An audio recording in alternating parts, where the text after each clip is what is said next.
Hey guys, Drunkler from Drunkler HD Gaming here, and I'm gonna try something new today.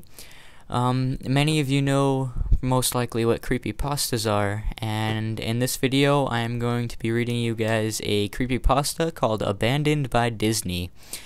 So, I have this gameplay in the background. It's Search and Destroy on, I forget the name of the map to be completely honest, but I went like 33 and 22 or something on this map, so I did okay. So let's start. If you don't know what a creepypasta is, it's like a scary story. It's a creepy story. So let's get on with it. Some of you may have heard that the Disney Corporation is responsible for at least one live ghost town. Disney built the Treasure Island Resort in Baker's Bay in the Bahamas. It didn't start as a ghost town. Disney's cruise ships would actually stop at the resort and leave tourists there to relax in luxury. This is a fact. Look it up. Disney blew $30 million on the place. Yes, that's right. $30 million. Then they abandoned it. Disney blamed the shallow waters, too shallow for their ships to safely operate there. And then there was even blame cast on the workers, saying that since they were from the Bahamas, they were too lazy to work on a regular schedule. That's where the factual nature on the story ends. It wasn't because of sand, and it obviously wasn't because foreigners are lazy. Both are convenient excuses. No, I sincerely doubt those reasons were legitimate. Why don't I buy the official story? Because of Mowgli's place. Near the beachside city of Emerald Isle in North Carolina, Disney began construction of Mowgli's Place in the late 1990s. The concept was a jungle-themed resort with a large, you guessed it, palace in the center of the whole thing. If you're unfamiliar with the character of Mowgli, then you might better remember the story, The Jungle Book. If you haven't seen it anywhere else, you'd know it as the Disney cartoon from decades past. Mowgli is an abandoned child in the jungle, essentially raised by animals and simultaneously threatened and pursued by other animals. Mowgli's Place was a controversial undertaking from the start. Disney brought up a ton of high-priced land for the project, and there was actually a scandal surrounding some of the purchases. The local government claimed eminent domain on people's homes, then turned around and sold the properties to Disney. At one point, a home that had just been constructed was immediately condemned with little to no explanation. The land grabbed by the government was supposedly for some fictional highway project. Knowing full well what was going on, people started calling it Mickey Mouse Highway. Then there was the concept art. Sorry if I mispronounced some stuff like that. A group of stuffed shirts from Disney Co. actually held a meeting. They intended to sell everyone on how lucrative this project was going to be for everyone. When they showed the concept art, the gigantic Indian palace surrounded by jungle, staffed with men and women in loincloths and tribal gear, well, suffice to say, everyone flipped their shit. We're talking about a large Indian palace jungle and loincloths, not only in the center of a relatively wealthy area, but also a somewhat xenophobic area of southern USA. It was a questionable mix at that point in history. One of the members of the crowd tried to storm the stage, but he was quickly subdued by security after he managed to break one of the presentation boards over his knee. Disney took that community and essentially broke it over its knee as well. The houses were razed, the land was cleared, there wasn't a damn thing anyone could do or say about it. Local TV and newspapers were against the resort at the beginning, but some insane connection between Disney Media's holdings and the local venues came into play, and their opinions turned on a dime. So anyway, Treasure Island, the Bahamas. Disney sunk those millions in and then split. The same thing happened with Mowgli's Place. Construction was complete. Visitors actually stayed at the resort. The surrounding communities were flooded with traffic and the usual annoyances associated with an influx of lost and irate tourists. Then it all just stopped. Disney shut it down and nobody knew what the hell to think, but they were pretty happy about it. Disney's loss was pretty hilarious and wonderful to a large group of folks who didn't want this in the first place. I honestly didn't give the place another thought since hearing it closed over a decade ago. I lived maybe 4 hours from Emerald Isle, Island? I don't know, man. So really, I only hear the rumblings and didn't experience any of it firsthand. Then I read this article from someone who had explored the Treasure Island Resort and posted a whole blog about all this crazy stuff that he found there. Stuff just left behind, things smashed, defaced, probably ruined by the disgruntled former employees who had just lost their jobs. Hell, the locals from all around probably had a hand in wrecking that place. People there felt just as angry as Island folks here did about Mowgli's place. Plus, there were rumors that Disney had released their aquarium stock in the local waters when they were closed, including sharks. Who wouldn't want to take a few swings at some merchandise after that? Well, what I'm getting at is this blog about Treasure Island got me thinking. Even though many years had passed since its closing, I figured it might be cool to do some urban exploration at Mowgli's place. Take some photos, write about my experience, and probably see if there's anything I can take home as a memento.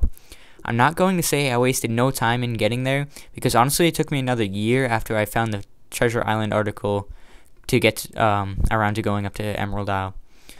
Over that course of the year, I did a lot of research on the Palace Resort, or rather I tried to. Naturally, no official Disney site or resource made any mention of the place that had been scrubbed clean. Even odder, however, was that nobody before myself had apparently thought to blog about the place or even post a photo. None of the local TV or newspaper sites had one word about the place, though that was to be expected since they had all swung Disney's way. They wouldn't be out there lauding their embarrassment, you know. Recently, I learned that corporations could actually ask Google, for example, to remove links from search results, basically for no good reason.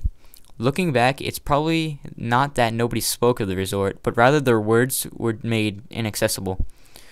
So in the end, I could barely find the place. All I had to do was go on was an old as hell map I received in the mail back in the 90s. It was a promotional item sent out to people who have recently been to Disney World, and I guess since I had been there in the 80s, it was recent. I didn't really intend to hang on to it. It just got shoved into one of my books and comics from my childhood. I only remembered it months into my research, and even then, it took me another few weeks to locate the storage bin and my parents had shoved it all into. But I did find it. Locals were no help, as most were transplants, not implants, who had moved to the beach in recent years, or old residents who just sneered at me and made rude gestures the second I managed to say, "Where would I find Mowgli's?" The drive took me through an inordinary long corridor of overgrowth. Tropical plants that had run rampant and overpopulated the area, mixed with native species of flora that actually belonged there and had tried to reclaim the land. I was in awe when I reached the front gates of the resort. Tremendous monolithic wooden gates whose supports to either side looked like they must have been cut down from giant sequoias. The gate itself has been gouged in several places by woodpeckers and eaten at the base by burrowing insects. Hanging on the gate was a sheet of metal, some random scrap with hand-painted letters scrawled in black. "Abandoned by Disney." Clearly the handiwork of some of the past local or employee who wanted to make some small protest. The gates were open enough to walk through, but not drive, so grabbing my digital camera on the map, whose flip side showed a layout of the resort, I set off on foot. The inner grounds of the place was just as overgrown as the entryway. Palm trees stood untended and ragged among piles of their own coconuts. Banana plants similarly stood in their own stinking, bug-riddled refuse. There was this sort of clash between order and chaos, as carefully planted of perennial flowers mixed with obnoxious tall weeds and stinking blackened mushrooms.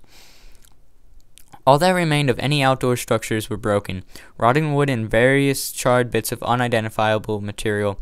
What was most likely an information booth or an outdoor bar was now simply a pile of assorted debris chopped up by the past vandalism and ravaged by weather.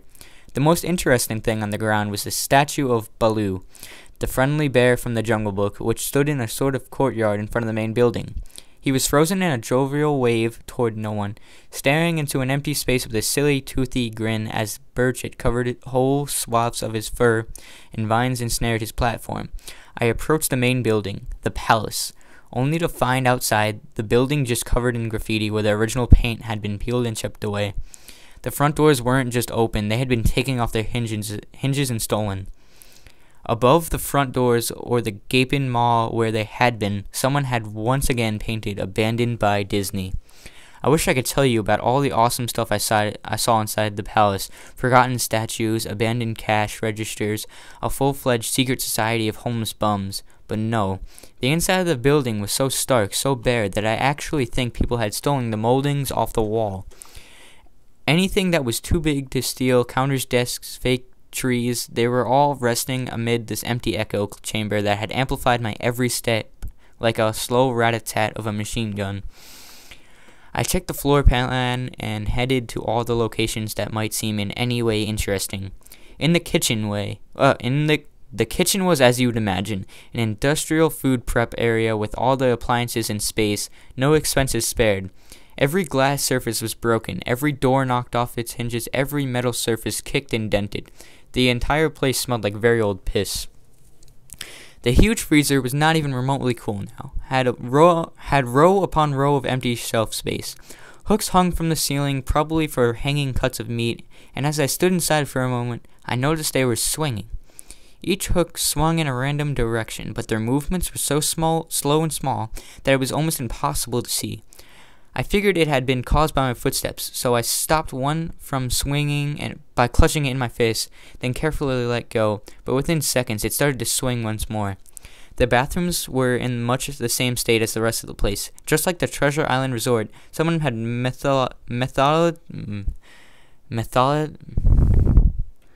someone smashed each porcelain commode with coconuts and other implements. There was about a half inch of rancid, stinking, stagnant water on the floor, so I didn't stay there very long. What's odd is that the toilet seats and sinks and the bidets of the ladies' room, yes, I went there, all dripped, leaked, and just ran freely. It seemed to me that they should have shut off the water long ago. There were plenty of rooms in the resort, but naturally I didn't have time to look through them all. The few I did peer into were similarly wrecked, and I didn't expect to find anything there. I thought there was actually a television or radio in one room, as I really think I heard a quiet conversation coming out. Though it was like a whisper, probably my own breathing echo in the silence, or just another case of sound by flowing water playing tricks on the mind. This is what it sounded like. I didn't believe it. Short unknown reply. I didn't know that. Your father told me. Unknown reply, or possible weeping. I know it sounds ridiculous. I'm just telling you what I experienced, why I thought there might have been something running in that room. Or worse, some vagrants who had holed up in there and possibly would have knifed me. At the doors of the palace again, I figured I hadn't found anything of note and had wasted the trip up completely. As I looked out the door, I noticed something interesting in the courtyard that I had apparently missed. Something that would give me at least one thing to show for all my trouble, even if it was just a photograph. There were, sorry guys, hang on. There as a lifelike statue of a python, maybe 8 feet long, coiled up and sunning itself on a pedestal right in the center of the area. It was almost time for the sun to start setting, so the light fell on the object in the perfect way for a photograph. I approached the python and snapped a photo. Then I stood on my toes and snapped another. I moved closer again to get the detail of its face. Slowly, casually, the python lifted its head, looked directly into my eyes, turned and slithered off the pedestal across the grass and into the trees. All 80 feet of it. Its head long disappeared into the woods before its tail even left the sunning spot. Disney had released all of their exotic animals onto the grounds. Right there on my floor map plan was the reptile house. I should have known. I read about the sharks at Treasure Isle, but I should have known they'd done this. I was dumbfounded, just utterly stupefied. My mouth must have been hanging open for the longest time before I came back down to earth and snapped it shut. I blinked a few times and backed away from where the snake had been, back toward the palace. Even though it was totally gone, I still wasn't taking any chances and backed my way up into the building. It took a few deep breaths and a slap to my face to get myself right in the head after that. I looked for a place to sit down, as my legs were feeling a bit jelly-like at this point.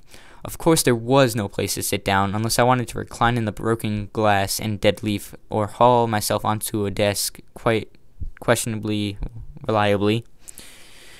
I had seen some stairs near the palace's lobby and decided to go to have a seat until I felt better. The staircase was far enough away from the front of the building to be relatively clean, save for a startling accumulation of dust. I pulled a wedge of metal off the wall, once again painted with the "Abandoned by Disney" motto I'd been accustomed to.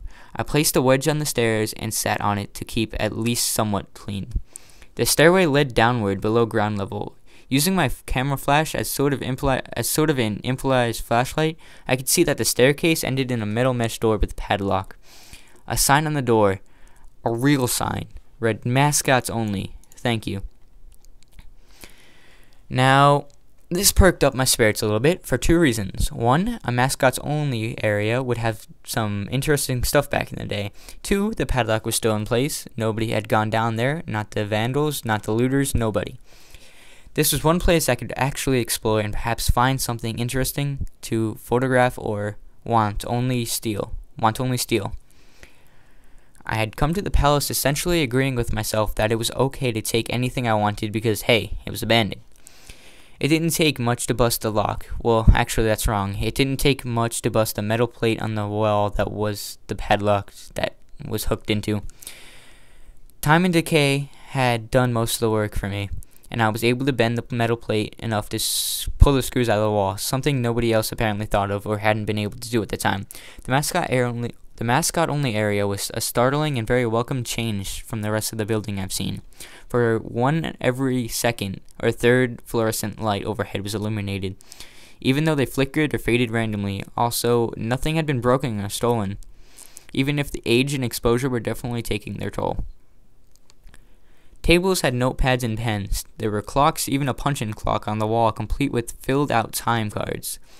Chairs were scattered around, and there was even a small break room with an old static-filled television and long rotted-out food and drink on the counter.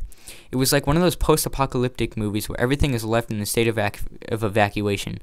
As I walked the maze-like sub-basement hallways of the mascot-only area, the sights just became more and more interesting.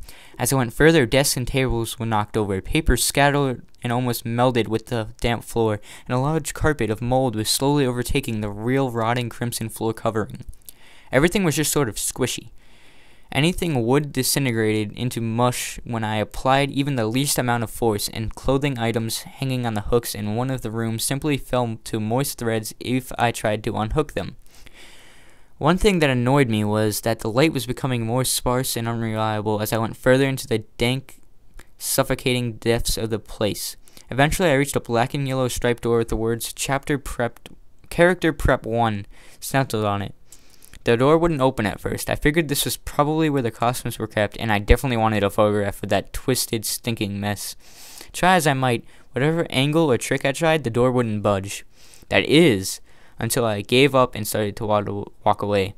That was when there was a slight popping sound at the door, and it creaked open slowly. Okay. Inside, the room was completely dark, pitch black. I used the camera flash to look for a light switch in the wall by the door, but there was nothing. As I made my search, I was jarred out of my sense of excitement by a loud electrical buzz. Rows of lights overhead suddenly flashed to life, flicking and fading in and out like the rest I had passed. It took a second for my eyes to adjust, and it seemed like the light was going to just get brighter until all the bulbs exploded. But just when I thought it would have reached that critical stage, the lights dimmed a bit and steadied. The room was exactly as I pictured it. Various Disney costumes hung on the walls, fully put together like strange cartoon cadavers hung from invisible nooses. There was an entire rack of loincloths and native clothing on the hangers toward the back. What I found odd, and I wanted to take a photograph right away, was a Mickey Mouse costume at the center of the room. Unlike the other costumes, it was lying on its back at the center of the floor like a murder victim. The fur on the costume was rotten and shedding, creating bare patches. What was even odder, however, was the coloring of the costume. It was like a photo negative of the actual Mickey Mouse. Black where he should have been white, and white where he should have been black.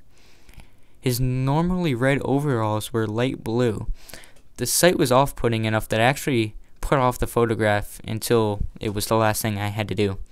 I took a picture of the costumes hanging on the walls, upward angles, downward angles, side shots to show an entire row of frozen, putrid cartoon faces, some with plastic eyes missing. Then I decided to stage a shot. Just one of the bed-raggled character heads on the slick, grimy floor. I reached for the headpiece of a Donald Duck costume and carefully removed it so the thing wouldn't fall apart in my hands. As I looked into the face of the wide-eyed, moldering head, a loud clattering sound made me jump with fright. I looked down at my feet, and there between my shoes was a human skull. It had fallen out of the mascot head and shattered into pieces at my feet. Only the empty face and lower jaw remained, staring up at me. I dropped the duck head immediately, as you would expect, and moved to the door. As I stood in the doorway, I looked back to the skull on the floor. I had to take a picture of it, I had to, for any number of the reasons that may seem silly, but only if you don't think it through. I'd need proof that, hang on, I need proof, what the, I'd need proof of what happened, especially if Disney was going to somehow make this go away. I had no doubt in my mind, right from the start, that even if it was just a gross negligence, Disney was responsible for this. That's when Mickey, that photo negative opposite Mickey in the middle of the floor, started to get up. First sitting out, then climbing to its feet. The Mickey Mouse costume, or whoever was inside of it, stood there at the center of the room, its fake face just staring directly at me as I mumbled "no" over and over and over. With shaking hands, a violent thrashing heart, and legs that had once again turned into jelly, I managed to lift the camera and aim it at the opposite creature, now quite quietly sizing me up. The digital cameras displayed only dead pixels in the shape of the thing. It was a perfect silhouette of the Mickey costume. As the camera moved in my unsteady hands, the dead pixels spread, mirroring the screen wherever Mickey's outline moved to. Then the camera died, went blank and quiet and broken. I raised my eyes once again to the Mickey Mouse costume. "Hey," it said in a hushed, perverted, but perfectly executed Mickey Mouse voice. "Want to see my head come off?" It started to pull at its own head, working its clumsy, glove-clad fingers around its neck with clawing, impatient movements similar to a wounded man trying to pull himself free of a predator's jaws. As it worked its digits into its neck, so much blood, so much thick, chunky yellow blood. As I turned away, I heard a sickening tearing of cloth and flesh, only cared about getting away. Above the doorway of this room, I saw the final message clawed into the metal with bone and fingernails. Abandoned by God. I never got the pictures out of the camera. I never wrote a blog entry about it. After I ran from that place, fled for my sanity, if not my very life, I knew why Disney didn't want anyone to know about this place. They didn't want anyone like me getting in, and they didn't want anyone like me getting out. Alright guys, so that was a creepypasta. That was the first one I've ever done. So I apologize for all the mispronunciations, all the awkward pauses, me getting lost in reading it. I hope it was still enjoyable, although I didn't do really well. It's my first one, so I gotta give it time. Maybe I'll do more and improve on it. So I hope you like the Call of Duty Black Ops gameplay as well. I'm currently doing this, and right now the film ran out of time, so I have to try to get another gameplay episode, but I'll edit that in and you guys won't even notice really. So there's be Call of Duty Black Ops gameplay and maybe some Need for Speed or something else. So I hope you guys enjoyed that, and I'll see you next time. This is a banger. Turn it up. I love bad bitches, that's my fucking problem. And yeah, I like the fuck, I got a fucking problem. I love bad bitches, that's my fucking problem. And yeah, I like the fuck, I got a fucking problem. I love bad bitches, that's my fucking problem. And yeah, I like the fuck, I got a fucking problem. If finding somebody real is your fucking problem, bring your girls to the crib. DJ plays